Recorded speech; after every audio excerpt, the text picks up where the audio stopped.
As our fellowship gets older and older, a lot of us are dealing with health challenges, both with ourselves and with our family.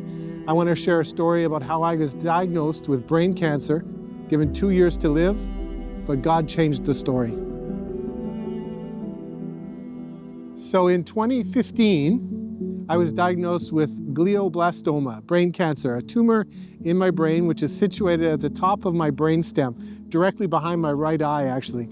So everything that happened on the left side of my body is directly affected by this tumor. They gave me a prognosis of 2 years to live, and I could have died anytime within that 2 years. The doctors had never seen it before. I showed up at the doctor's office with tremors in my left side of my body, both in my arms and in my legs. My body was not functioning the way it should be, and I was having a hard time functioning in any sort of capacity at work. I was sleeping between 18 to 20 hours a day because my brain no longer produced, in the right side, dopamine. This was a debilitating disease that affected my entire body. I lost the will almost to live. I became very angry, very bitter, and I went to God and screamed out, "Why me, God? Why would you allow me to go through this? I'm your guy. I've been serving you for so many years." As a family, we have 3 children. At the time, they were in high school and junior high school. So when they saw their dad go through this, it was heartbreaking.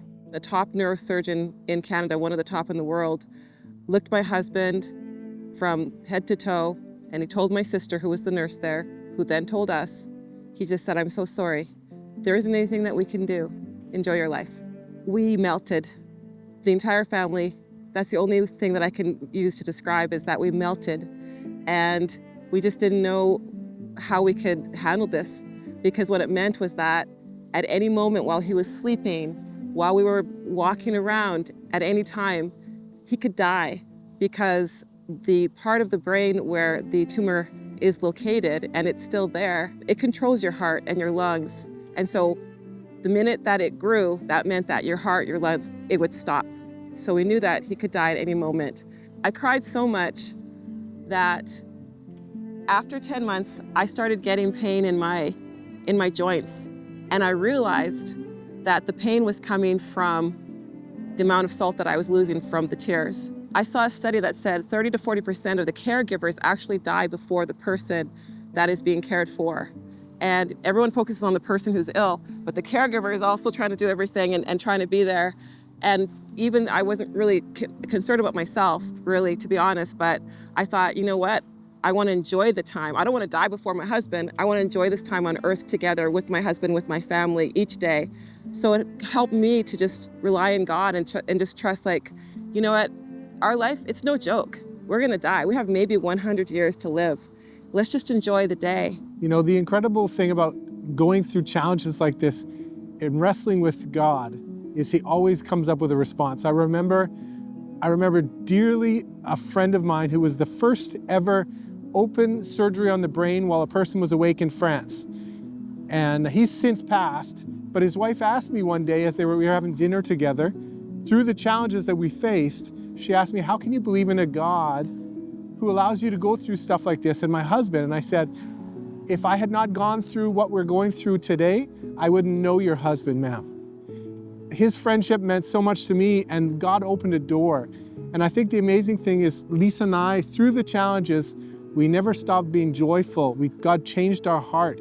As we wrestled through the bitterness and the anger and the upset, we still served. And in spite of the 16, 18 hours that I was sleeping every day, we served. We had the opportunity to recreate Hope Worldwide France. We brought a major donor in. We started a school in France. We drilled a well in Togo, Africa, worked with Hope Worldwide there in Togo, Africa. We looked at the opportunities to say, why not me? What can I give back? What doors will be open? And the amazing thing is in 2020, in April of 2020, I met with the specialist, and he said, you know, the tumor has not grown anymore. We don't know what's happening. We're going to consider, Mr. Stringer, that you're going to live a long life. And the amazing thing is, we were so overjoyed with this, not 2 or 3 months later, we were asked to go on staff to lead a church in our home native country of Canada. And we said, why not me? Why not us? And so we did. We moved to Canada.